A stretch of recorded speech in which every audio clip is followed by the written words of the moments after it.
I, a 28-year-old female, was born. My entire life has basically been watching my family worship the ground. My older brother, let's call him Ethan, a 33-year-old male, walks on. I'm not even exaggerating. Since we were kids, it was always, Ethan made the football team, or Ethan got straight A's again. Meanwhile, I'd get second place in a state science competition, and my mom would be like, "That's nice, honey. Did you see what your brother did, though?" Our dad split when I was 4 and Ethan was 9. I think my mom kind of transferred all her hopes and expectations onto Ethan. He became the man of the house in her eyes, and I became, well, just the other kid, the girl, the afterthought. Mom would literally reschedule my dance recital if it conflicted with Ethan's football games. She missed my high school graduation because Ethan had a job interview that day, and she wanted to support him by driving him there and waiting outside. I'm not making this stuff up. As we got older, it only got worse. Ethan went to college, and Mom helped pay, even though his grades were mediocre. Meanwhile, I had to get loans and work 2 jobs because girls don't need as much help. When he graduated and got an entry-level job, Mom threw him this massive party and invited the whole family. When I graduated with honors, I got a card. My cousin, I'll call her Nora, was the only one who noticed how messed up it all was. She'd come over after these big Ethan celebration dinners and just sit with me while I tried not to cry. "Your mom doesn't know what she's missing," she'd say. But that didn't really help when I was watching my entire family act like Ethan had just won a Nobel Prize for getting a C+ average and a job at his friend's dad's company. I moved out at 22 and basically stopped sharing anything important with my family. What was the point? Mom would just turn it around to be about Ethan somehow. Got a promotion? That's nice. Ethan's thinking about applying for a new position too. Went on a nice vacation? Oh, Ethan's been so busy at work. He hasn't had time for a vacation in months, poor thing. So, I just stopped. I'd show up for holidays, answer their surface-level questions with vague responses, and change the subject. Meanwhile, I was absolutely grinding at my tech job, getting promotion after promotion, investing smart, and building a life that made me happy. I'd always been good with computers, even though no one in my family ever noticed or cared. In high school, I taught myself coding while Ethan was out being social. Mom's words, not mine. I started college as a computer science major, and despite working those 2 jobs to pay for it, I still graduated top of my class. I got hired at a startup right out of college. The pay wasn't great at first, but I got stock options as part of my compensation package. I lived super frugally, had 3 roommates in a tiny apartment, brought lunch from home every day, and didn't go out much. Every extra penny I had went into either paying off my student loans or investing. My mom would call occasionally, but our conversations always followed the same pattern. "Mom, how are you, honey?" "Me, I'm good. Work's going well." "Mom, that's nice." "Did I tell you about Ethan's new promotion?" And we'd spend the next 45 minutes talking about Ethan. It was like clockwork. There was this one Thanksgiving about 3 years ago that really sticks in my mind. I had just been promoted to team lead at work, my first management position. I was really proud of myself, especially since I was the youngest team lead in the company's history. I went to my mom's house for dinner, actually excited for once, because I thought maybe, just maybe, this was something she'd be proud of. Ethan was there with his girlfriend at the time, not Vanessa, some other girl, whose name I can't even remember now.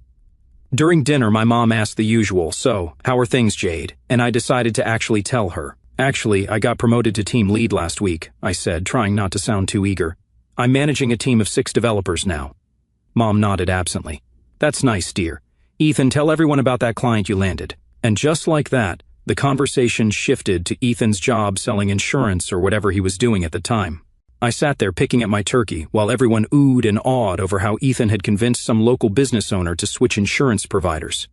Nora, who was sitting next to me, squeezed my hand under the table. She knew. She always knew. After dinner, I was helping with the dishes when Aunt Debbie cornered me in the kitchen. "So, Jade, any special man in your life yet?" I shook my head. "Not at the moment. I'm pretty focused on my career right now." She clicked her tongue and leaned in like she was sharing some profound wisdom. "Don't wait too long, sweetie. Men don't like women who are too career-oriented. Look at your brother. Already has a girlfriend, and he's not even settled in his career yet." I just smiled and scrubbed harder at the gravy boat I was washing. There was no point trying to explain to her that I wasn't interested in the kind of guys who'd be intimidated by my ambition. That night, as I was leaving, my mom hugged me at the door. "It was good to see you, honey. You should come around more often." "I'm pretty busy with work," I said, "especially now with the promotion and everything." Mom's expression was blank for a second. Then she smiled. "Oh, right. Your little promotion. That's wonderful, dear. Maybe one day you'll be as successful as your brother." I don't think she even realized how that sounded. To her, it was just a fact of life that Ethan was successful, and I was not, no matter the reality. I drove home that night and decided that I was done seeking their approval, done hoping for recognition, done setting myself up for disappointment. From that point on, I lived my life for me and me alone. And you know what? Things started going really well once I stopped caring what they thought. The startup I worked for took off, back-to-back funding rounds, a growing user base, and a promotion to development director. As my team kept expanding, I was working insane hours but loving every second of it. Meanwhile, Ethan bounced from job to job, insurance, real estate, some vague marketing gig, never staying put for more than a year. But according to my mom, every switch was a bold career move and proof that he was just too talented to be tied down. Last summer, my mom invited the whole family over for a cookout to celebrate Ethan's big news. I almost didn't go, but Nora begged me to come for moral support. She hates these family things as much as I do. "Please, Jade," she texted. "If I have to listen to Aunt Debbie ask me why I'm not married yet one more time without backup, I might actually lose it." So I went. When I got to my mom's backyard, I was greeted by a scene that was so over the top it was almost comical. Balloons everywhere, a banner that said "Congratulations, Ethan," stretched across the patio, and a cake that looked like a house sitting on the picnic table.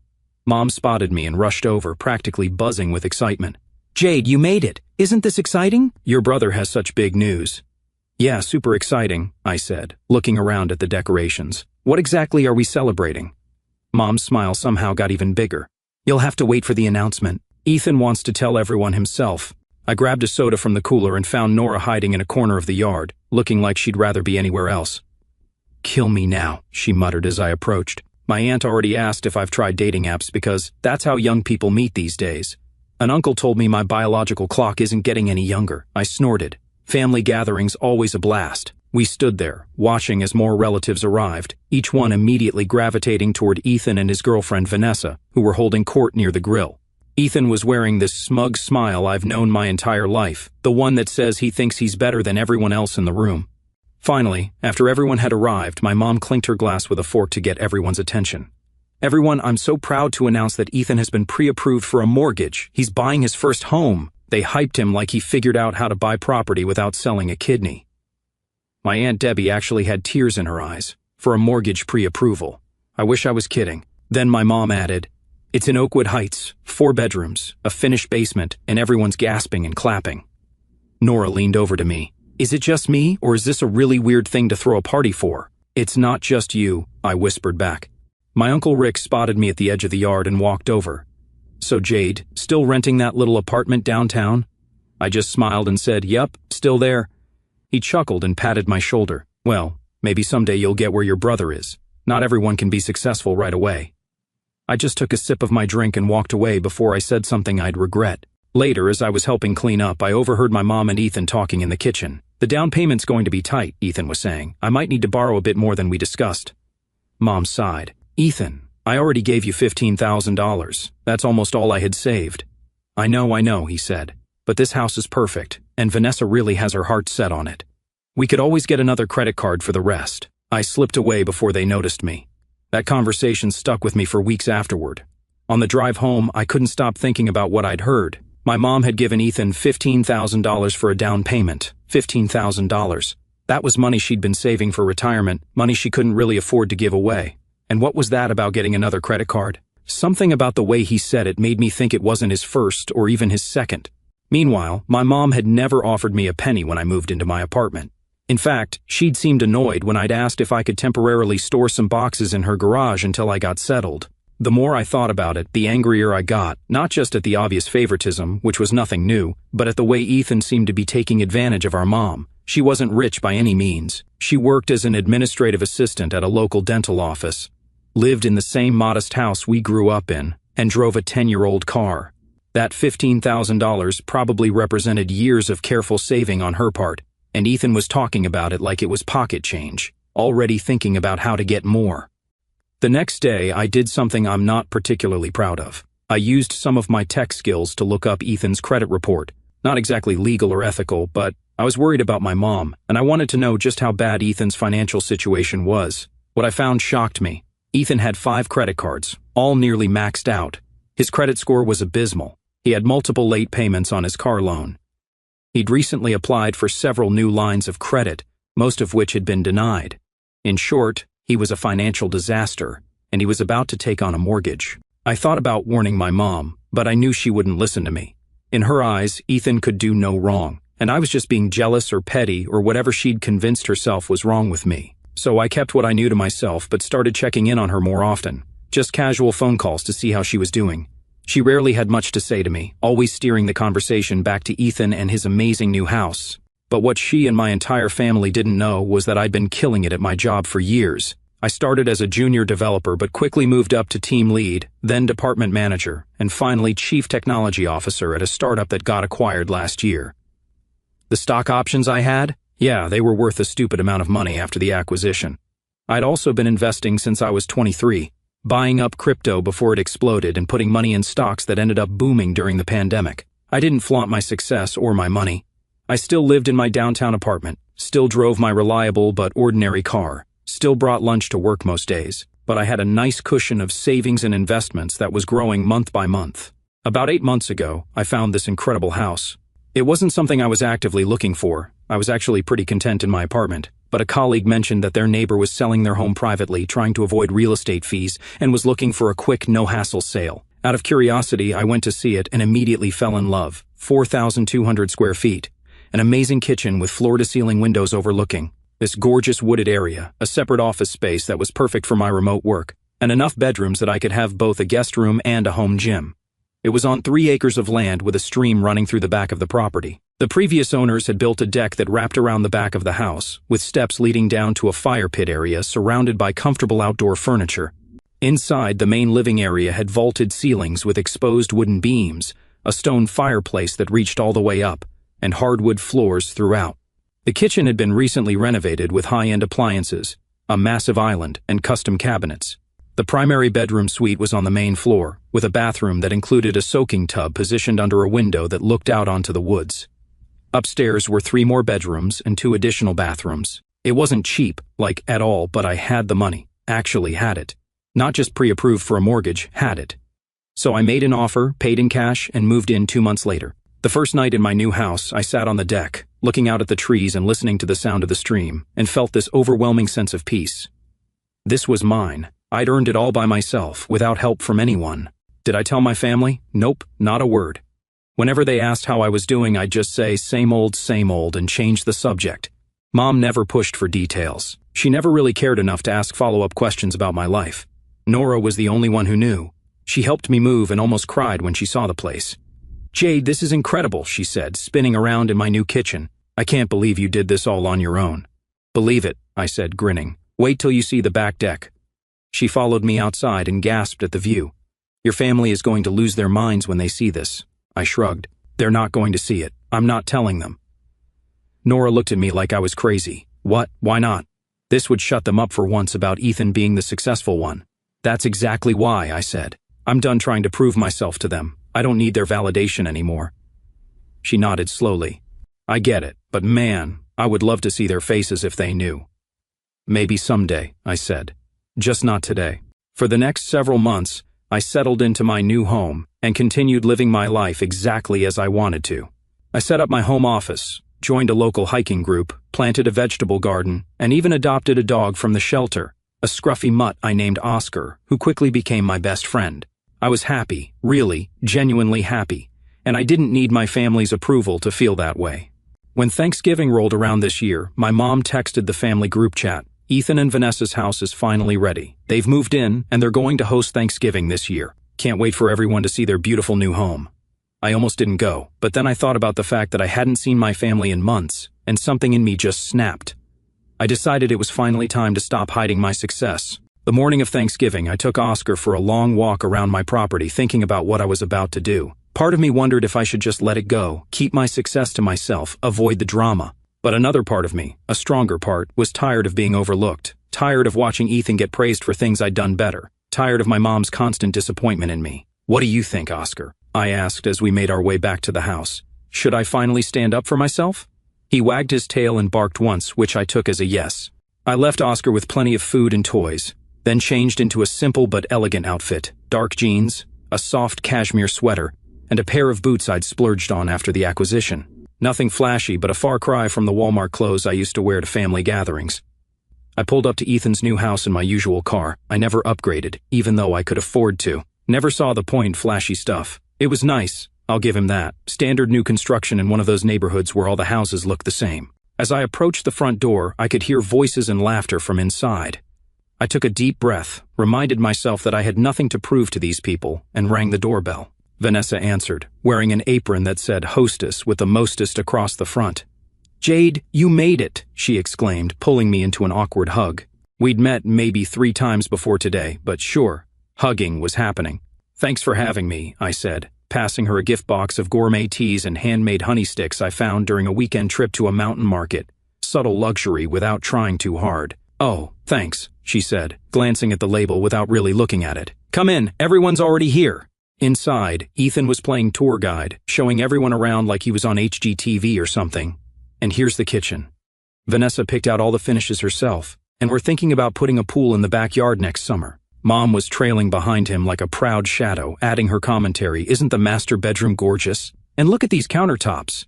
I just smiled and nodded, helping Vanessa carry food to the dining room. I hadn't spent more than 10 minutes with her in total before today, but she seemed okay, just completely caught up in Ethan's world. Nora spotted me and immediately rushed over, pulling me into a corner of the living room. "You came! I wasn't sure you would. Couldn't miss seeing the famous house, could I?" said with a small smile. She rolled her eyes. "It's been nonstop house talk since I got here. Look at our crown molding. Look at our recessed lighting." I'm about to recede myself right out the door. I laughed. "How long have you been here?" "Too long," she groaned. Aunt Debbie cornered me the minute I walked in to tell me about her friend's daughter who met someone on a dating app and is now married with twins. Apparently, that's supposed to inspire me. "At least she's consistent," I said. Nora's eyes narrowed as she studied my face. "You seem different today, like you're, I don't know, almost enjoying this." I shrugged. "Let's just say I'm prepared for whatever happens." She looked intrigued, but didn't get a chance to question me further as my mom spotted us and came bustling over. "Jade, there you are," she said. "Isn't Ethan's house just beautiful? So grown up, don't you think?" "It's very nice," I said neutrally. "He picked out all the paint colors himself," she continued, as if this was some kind of remarkable achievement. "And wait until you see the basement. They're turning it into a home theater." "Sounds great," I said. "How have you been, Mom?" "Oh, busy helping them get settled," she said, waving her hand. "You know how it is with a new house. So much to do, but it's all worth it. I'm just so proud of him." I nodded, biting my tongue. Now wasn't the time. Not yet. When we all sat down to eat, Ethan took the head of the table, of course, with Mom at his right hand and Vanessa at his left. I was stuck between Nora and Aunt Debbie, who immediately started interrogating me about my love life. "So, Jade, any special someone yet? You're not getting any younger." I just shrugged. "I'm focusing on my career right now." Mom jumped in. "Jade's always been so independent. Not everyone is ready to settle down and build a life like Ethan and Vanessa." Ethan smirked. "Speaking of building a life, we're thinking of starting to try for a baby next year. We've got plenty of space now. More cheers, more congratulations." My mom actually wiped away a tear. "I can't believe my baby boy is all grown up," she said, squeezing his arm. "A beautiful home, a wonderful job, thinking about starting a family." "You've done everything right, Ethan." Then she turned to me with that look she always gives me, this mix of disappointment and pity. "Jade, honey, when are you going to finally settle down? Don't you want what your brother has?" The table got quiet. Everyone was looking at me, waiting for me to make some excuse or change the subject like I always did. I took a slow sip of water, making them wait just long enough to get uncomfortable. Then I set my glass down carefully and said, "Oh, I already did. I just didn't invite anyone who doubts me." The silence was immediate. My mom's fork actually clattered onto her plate. Aunt Debbie's mouth fell open, and Ethan, his smug smile froze on his face like someone had hit pause. "You what?" my mom finally managed to say. "I settled down," I repeated, taking another bite of turkey like it was no big deal. "About 8 months ago, actually." "What do you mean?" Mom pressed, her eyes darting between me and Ethan. "You didn't tell us anything about—" "Exactly," I cut in. "I bought a house. I moved in. I built a life. I just didn't feel the need to announce it to people who've never shown interest in my accomplishments." Ethan tried to recover, forcing a laugh. "Come on, Jade. A house is a pretty big deal. Kind of weird to keep that a secret, don't you think?" I looked him dead in the eyes. "Not really. It's not like any of you ever asked." That landed hard. My mom shifted in her seat, and Ethan's fake smile twitched at the corners. "Well," Ethan said after an awkward pause, "what kind of place are we talking about here? A condo downtown or something?" I could see what he was doing, trying to minimize whatever I'd accomplished before he even knew what it was. Typical Ethan. No, I said calmly. It's a house. It's actually bigger than this one. You could have heard a pin drop. Ethan's smile completely disappeared, and he was gripping his knife so tight his knuckles turned white. Bigger? Aunt Debbie asked. How big are we talking, Jade? I leaned back slightly, completely relaxed. Just over 4,200 square feet, on 3 acres. Ethan's jaw actually dropped. My mom let out a small gasp. But sweetheart, she said, her voice strained, don't you think that's a bit excessive for someone on their own? And there it was, her attempt to make my success sound like a mistake. Not really, I replied, keeping my voice even. I mean, I didn't take out a mortgage or anything, so it's not like I have to worry about it being a financial strain. The reaction was immediate. Ethan choked on his drink. My mom's eyes went wide. You paid cash for a house that size? She stammered. Yeah, I shrugged, like it was no big deal. I didn't see the point in having debt if I didn't need to. Ethan's face had gone from smug to ghostly pale in about 5 seconds flat. I turned to him. So, how's your mortgage, Ethan? What did you end up putting down, 5%, 6%? His jaw clenched so hard I could almost hear his teeth grinding. My mom jumped in, desperate to save him. Well, Ethan's home is just beautiful, she said quickly. And it's in such a wonderful neighborhood. Such a smart investment. Ethan nodded stiffly. Yeah, and real estate is all about location. The schools here are top-rated for when we have kids. Aunt Debbie, who's never been good at reading a room, piped up. Wait, so Jade, you actually own your house outright, no mortgage at all? That's right, I said. Paid in full at closing. The looks around the table ranged from shocked, to impressed, to confused. Ethan was the only one who looked straight up angry. You know, I said, it's funny how much people assume about you when they don't actually bother to ask. My mom tried to laugh it off. Oh, come on, Jade, it's not like we ignore you. I raised an eyebrow. Really? When was the last time you asked me about my job, my finances, my future plans? No one had an answer. You never asked, I continued, because you never thought you had to. You assumed Ethan was the only one worth paying attention to. Ethan slammed his hand on the table. Seriously, Jade, we get it. You bought a house. Congratulations. Do you want us to throw you a parade or something? I looked at him calmly. No, but maybe you should think about getting some financial advice before you keep acting like you're some kind of success story. His eyes narrowed. What's that supposed to mean? It means, I said, leaning forward slightly, that while you've been pretending to have it all figured out, you've actually been drowning in debt. Credit card debt, specifically, a lot of it. The blood drained from his face. The table went completely silent. Jade, my mom said slowly, what are you talking about? I kept my eyes on Ethan. Did you tell her, Ethan? Did you tell Mom that you're barely keeping up with your mortgage payments? That you maxed out 3 credit cards just to furnish this place? That you've been borrowing money from everyone you know for your down payment? His face became red, and he looked enraged. You don't know what you're talking about, don't I? I asked. I work in fintech, Ethan. Information is kind of my thing. Your credit score is in the 500s. You're over $200,000 in debt outside of your mortgage. You're one missed payment away from disaster. My mom turned to him, her face pale. Ethan, is this true? For once in his life, Ethan had nothing to say. How much did you borrow from Mom? I asked, though I already knew the answer. Was it just the $15,000 I heard about, or was there more after that? Mom's head snapped toward me. How did you... I overheard you at the cookout, I said, the one celebrating his mortgage pre-approval. You know, the event that got a bigger celebration than my college graduation. My mom had the decency to look ashamed. Ethan looked like he was about to explode. You had no right, he hissed, no right to dig into my finances, and you had no right to take advantage of Mom, I shot back. To take her retirement savings for your down payment, while knowing darn well you couldn't afford this house. The silence that followed was deafening. My mom looked between us, her perfect family image crumbling before her eyes. How did you do it? She finally asked me, her voice small. How did you afford a house like that?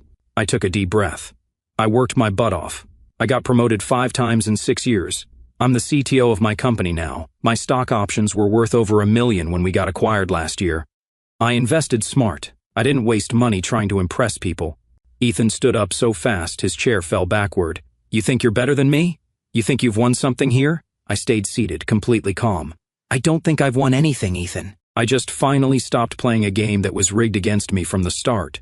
I looked around the table at my family's shocked faces, then at my mom, who couldn't even meet my eyes for years. I said, I've watched you all fawn over everything Ethan does while treating me like an afterthought. You all acted like I was somehow falling behind in life when the truth is, I've been ahead this entire time. I stood up, grabbing my coat from the back of my chair. The saddest part, I said, looking directly at my mother, is that you'll never know how much I've accomplished because you never bothered to ask. You were so busy focusing on your golden boy that you completely missed the fact that your daughter was actually the successful one. My mom started to cry. Ethan was shaking with anger. The rest of the family sat frozen, not knowing what to say. I walked to the door, then turned back one last time. Next time you want to know about my life, I said, try actually listening to the answer. And with that, I walked out into the cold November air, got in my car, and drove home to my beautiful, fully paid-for house. For the first time in my life, I didn't feel invisible. I felt completely untouchable. 2 weeks after Thanksgiving, I was sitting on my back deck with Oscar, watching the sunset over the woods behind my house, when Nora texted me. Mom says Aunt Debbie is still talking about your mic drop moment at Thanksgiving. Pretty sure you're a family legend now. I smiled and texted back, how's your mom doing? Good. She wants to know when she can come see your place. I may have shown her some pictures. I laughed. Tell her she's welcome anytime. You too, obviously, but make it clear my invitation doesn't extend to certain other family members. Nora responded immediately, understood. Drama is still unfolding on that front. We'll fill you in when I see you. The truth is, I don't regret exposing Ethan, not even a little bit. He'd been lying and manipulating our mom for years, draining her retirement savings while she enabled his financial irresponsibility. Someone needed to pull back the curtain on that whole mess. My phone rings. It's my mom's number. This is the 5th time she's called since Thanksgiving. I haven't picked up yet. Part of me is curious what she has to say, but I'm not in any rush to hear it. After a moment of consideration, I hit decline and set my phone face down on the table. 10 minutes later, a text comes through. Jade, please, we need to talk. Ethan's having some financial troubles, and I'm trying to help him figure things out. Maybe you could give him some advice. He's still your brother. I stare at the message, feeling a familiar anger rise in my chest. Of course, this isn't about me or what happened at Thanksgiving. It's about Ethan. It's always about Ethan. I type back, let me get this straight. After I revealed that I bought a house in cash that's twice the size of Ethan's. After I told you that you've ignored my accomplishments for my entire life. Your response is to ask me to help Ethan with his financial problems? Are you serious right now? 3 dots appear as she types, then stop, then start again. Finally, don't be like that, Jade. Family helps family. You've always been so independent. Ethan needs help. And there it is. My independence, my self-sufficiency, the very things that allowed me to build the life I have, are still being used against me. Meanwhile, Ethan's helplessness is still being rewarded. I take a deep breath and type what I should have said years ago. Mom, I'm done. I'm done being the afterthought. I'm done watching you bail Ethan out while ignoring my existence. Even now, you're still not interested in my success. You're just looking for ways to use it to fix Ethan's mistakes. So, no, I won't be helping Ethan, and I won't be answering any more calls or texts about him either. I hit send, then immediately block her number. I do the same for Ethan and Vanessa. Then I turn my phone off completely and set it aside. Oscar comes over and puts his head in my lap. I scratch behind his ears, feeling lighter than I have in years. Just you and me now, buddy, I tell him. Well, us and Nora and her parents. That's enough family for anyone. I don't need their approval anymore. I don't need their validation. And I definitely don't need to set myself on fire to keep Ethan warm. For the first time in my life, I'm not just the afterthought, the other child, the invisible daughter. I'm Jade, successful, independent, strong Jade. And that's more than enough.